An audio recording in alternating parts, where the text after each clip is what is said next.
everyone. Welcome to my YouTube channel. If this is your first time tuning in, welcome. I am currently telling a story of my life dating back from January 2016. Previous episode, I basically wrapped up the entire season one of An Unlikely Story. But before I get to season two, I want to tell a story time. And this story time is very important for me to talk about before I talk about Atlanta. So here it goes. This story starts all the way back as far as November 2016. Now, as you can recall, that was the month that I took my GRE, November 16, and that was a Wednesday. A couple of days after that, on a Sunday, I go to church with my family. Now, going to church, my mom's an usher, so she typically stays behind to clean up and stuff like that. So I rode with her, and it's me and my older brother. We're waiting in the car for her. Now we're waiting, and as she comes out with a girl. Like, okay, cool. They're just having a conversation, kiki. The next thing you know, I see my mom and the girl approaching the car. So I was like, okay, who's this person coming into the car? So she comes into the car, and our mom says, hey, this is Church Girl. So for the sake of the story, her name is Church Girl. Hey, this is Church Girl. I said, hi, Church Girl. And my mom says, guess where she works at? I was like, I don't know. She's like, just guess. Paris? She's like, yeah. I was like, oh, you work at Paris? I used to work at Paris. She's like, oh, okay. And then she started telling me her story, how she went to the University of Maryland, got a job at Paris, during one of their hiring events, came to New Jersey because of that, and how she studied no, not aerospace engineering. Yeah. And I was like, you study aerospace engineering. How does that mix with Paris? Because Paris is a financial company. She said, she just got the job. And so she took, and I understand. And that ultimately she wants to be a lawyer. I was like, oh, okay, that's great. And then she says, yeah, she moved to New Jersey and she lives in Somerset. Me and my family, we live in Somerset. Somerset is quite pricey. So I was like, live in Somerset by yourself? And then she says she has a roommate. I said, oh, okay, because it is quite pricey. She also said that she doesn't have a car. She just has her license and everything. And we just started talking. And I said, okay, you work at Paris. Do you know Monica? Now, brief backstory about Monica. When I was working at Paris in 2015, yeah, when I was working at Paris in 2015, I would always see this girl walking past. Black girl, I would always see her walking past. She had glasses. So one day I'm at home. My mom tells me there's this girl at church who, I would love for you to meet her. She's so respectful. She's so, just like she seems like a good child. And I was like, okay, cool, whatever. So when I eventually do go to church, my mom introduces me to Monica. And I say to her, I'm like, do you work at Paris? She says, yes. I was like, I've seen you like walking past, in the hallway or whatever. I was like, oh, like I work at Paris too, and everything. So we exchange numbers. When I get to Paris on Monday, I message her on our software because in the software you can message employees in like a chat room or whatever. So I messaged her, asking her if she wanted to have lunch. And she says, okay, cool. We have lunch, and the vibe was off. I was the one really carrying the conversation, and I can and based off of her responses, it seemed like she didn't want to talk to me. Her responses were very short, and it just it just seemed like she didn't want to talk to me. And then like 5 or 6 or 7 minutes into the conversation, she tells me I have to go back to work. Now, mind you, I'm barely like done eating or whatever. But I say, okay, I'll catch you up later. Catch you up later. But I was like, man, our conversation was so short and I was carrying the conversation. Whatever. But I also noticed there'd be times where I would, message her on the chat. She would respond, but I can tell like she was not feeling me at all. And at this time in my life, I was someone who typically I am a shy person. Typically I am reserved, but I just wanted to be more outgoing when it comes to talking to people. So that was what I was doing with her. It seemed like she wasn't vibing with me at all. So fast forward to 2016, I'm no longer at Paris. Now I'm attending church regularly. During praise and worship, my mom comes with her and sits her right next to me. And I was like, oh, hey, nice to meet you, blah, blah, blah, blah. And probably like 5 minutes into her sitting next to me during praise and worship, she tells me, she says, hey, do you know where the bathroom is? I was like, yeah, it's downstairs, She's like, okay, cool. She packs all her things and she goes downstairs. Now I'm thinking in my head, like, why did she take all her things? If she's just going downstairs to the bathroom. And also, I didn't want another person to come and think her seat is empty and they can just sit on her seat. So I was like, you know what? I'm going to just put my coat on her seat till she comes back. Praise and worship was over. She didn't come back. We had offering. She didn't come back. My bishop preached for like 40 to 45 minutes. She didn't come back. Service was over. She didn't come back. And I told myself, I said, you know what? It's cool. Like, I've always been getting this vibe from her that she's not feeling me. So it's like, whatever. Now, fast forward to me being in the car with Church Girl. I was like, yeah, I know Monica. Do you know Monica? She says, yeah, I know Monica, that her and Monica are close. And, she sees her all the time. She was telling me what Monica has going on. I was like, okay, cool. So we drop her off at her apartment, which was not far from our house. And then when me and my mom get back into the house, get home, I tell her, I said, how did you meet her? She's like, oh, she came up to me, greeted me.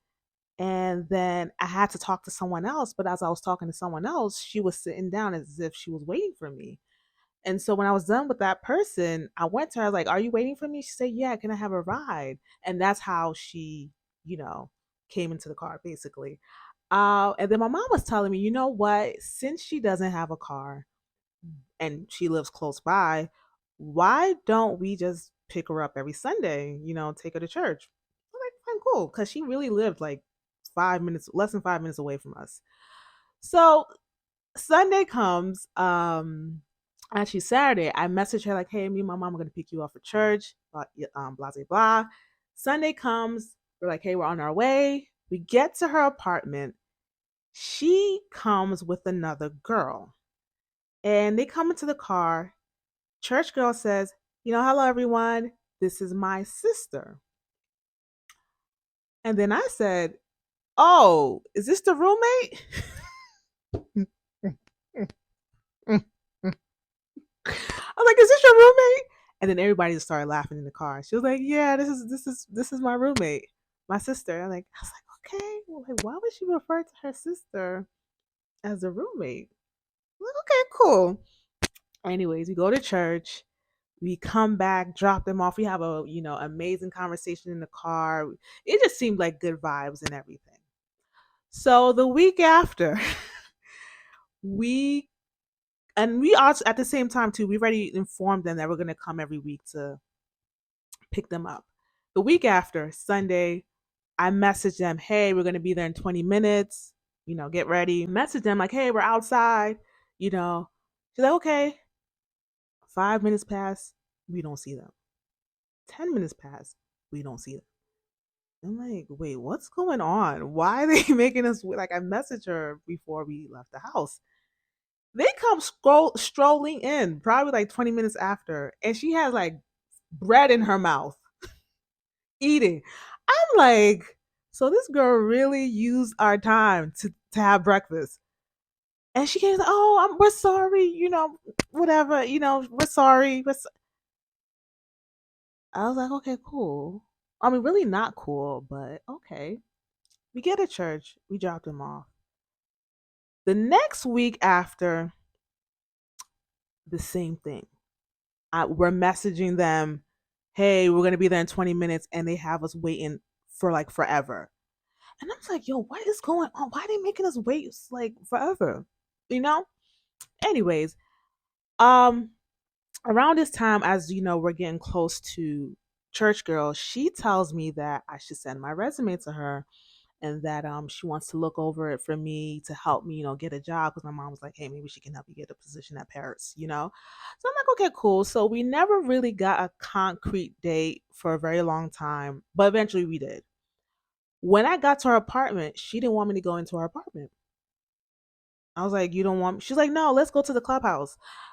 And I was like, she's like, yeah, I don't have furniture yet. Which she did tell me she didn't have furniture yet. But I was like, that's fine. Like as long as you have like chairs or whatever. She's like, no, no, no, no, no. Like I don't want you to come. Like there's nowhere for you to sit. I was like, okay. So we go to the clubhouse. She goes over my resume and tells me what I should tweak and everything. And then she tells me, eventually she wants to be a lawyer and that she was going to take the LSAT. I was like, yeah, cool, and that Paris is just something in the meantime, which is fine. Fast forward to Christmas Day. Now, at this point, me and my mom, we're not driving to church anymore. I decided to go on my own because she has church earlier than usual for being an usher, and I didn't want to, rush. So I say to her, or she says to me, she's gonna pick them up, and yeah, she's gonna pick them up. That make sure you message them. So I message them. Now at this time, they have a trend of responding to the messages but not leaving their apartment on time, and it's really annoying. So I was like, I messaged them and they said okay. And they also had guests with them, and which we didn't know at the time, but they had guests with them. So I'm in my room getting ready. My mom has left and she calls me. She's like, did you call them? I'm like, yes. She said they're still not outside. I'm like, are you serious? She's like, yeah, make sure you call them again. This is annoying. So I call them. They're not picking up. They're not picking up. I was just like, what? I was like, yo, my mom is waiting for you guys outside. Eventually they came and my mom was pissed. She was livid. And they apologized. And because it was Christmas Day, my mom didn't really want to have an attitude. So she forgave them or whatever. But it's just so weird how every time we pick them up, they have us waiting and waiting and waiting. Anyways, New Year comes. It's January. We pick them up and same, becoming late as usual. And she tells us, hey, like why don't we just come to your house to have, you know, to have like a New Year's dinner? And we're like, sure, come, blah blah blah. So they come, I drop them off, everything's fine. Now at this time I'm starting my, applications for grad school. I'm also looking for a job. And she tells me, hey, um, send me your revised resume so I can look at it. And also, when you're doing your grad school applications, send me your personal essay so I can go over it. And I was like, okay, cool. Now, typically, when I do stuff, I don't involve other people, I just do it. But since she was so invested in helping me, I was like, okay, you know what? I'm going to update her on the process. I'm going to bring her along basically on what I'm doing. So I sent her my resume and I asked her when I saw her, did you get it? She was like, oh, no, I haven't. When I go to work tomorrow, I'll check it. I was like, okay, cool. I also used her for a recommendation. And I used her email. And I asked her, did you get that too? She said no. Now I thought that was suspect because the other person I used got the email and messaged me that they got the email. So it was weird that she didn't get it. But I was like, okay, cool. Um, I keep asking her about my resume. Hey, did you? She's like, yeah, I saw it. I'm gonna get back to you. She never got back to me. I had a job fair at Rutgers in the month of February. Thank God someone else helped me with my resume, but she never just helped. And I'm like, why would she always constantly tell me, send me your resume just to not help me? It's so weird. So I asked her about the email, about the recommendation. And this is what she tells me. She says, "Yeah, I saw your email. I can't give you a recommendation letter because I just started working at this company and we signed a confidentiality agreement, so I don't want to jeopardize my job." Now, in my head, I'm like, what does my recommendation letter have to do with confidentiality agreement? The university's not coming after your job. Like, what are you talking about? But in my mind, I was like, this girl doesn't want to help me.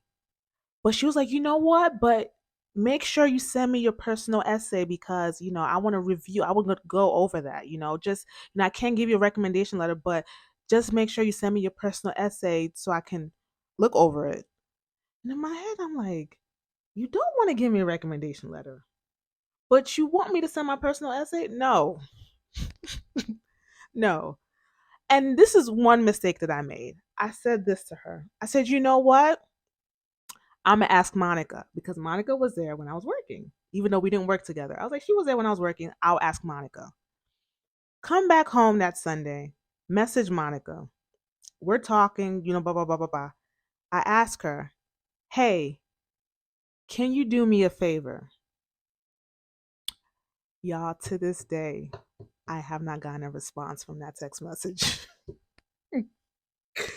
From this day, I have not gotten a response from that text message. The Sunday after, I see church girl. She asked me. She was like, "Hey, did you get a hold of Monica? What did she say?" I said, "Oh, Monica didn't respond." She was like, "Do you want me to tell her?" I said, "No, don't worry." She's like, "Are you sure I can tell her on my?" I said, "No, don't worry. I'll just figure out someone else, something else to do." She's like, "Are you sure I can talk to my?" I said, "Don't worry, don't worry, don't worry about it. I'll figure out something else." And in my head, I was like, "Oh, church girl had a conversation with Monica, not to help me." So now church girl is looking suspect. Like she's acting like she wants to help me, but she's not doing anything. She wants me to keep her updated on my job situation and my grad school situation, but she's not doing anything. So I was just like, you know what? I'm not going to tell her any of my process anymore because there's no point. So fast forward, I started to notice that she would lie. When I first met her, she said she wanted to be a lawyer, and eventually she wants to take the LSAT. Then later on, months after in 2017, she said she wants to, go to grad school to get her master's in finance, and that she wants to eventually own her own company. And she was like, "But I thought you want to be a lawyer." And then she said, "Yeah, I want to be a lawyer because I want to be my own lawyer for my own company because people just try to mess you up."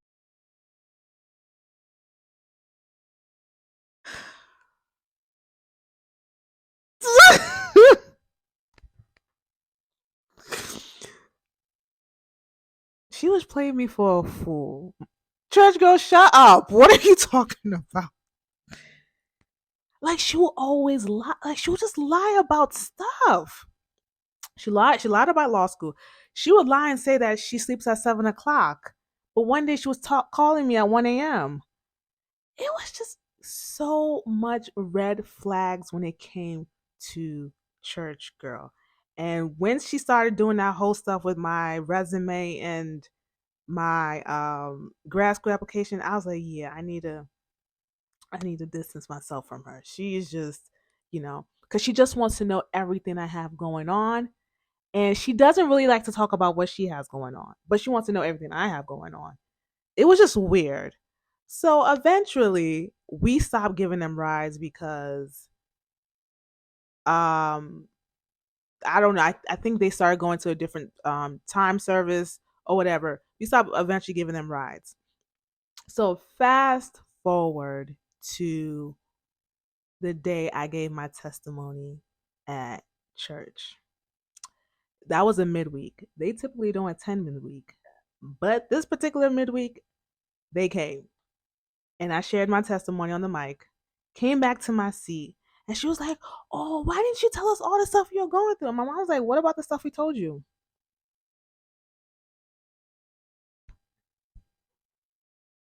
Yeah, keep quiet.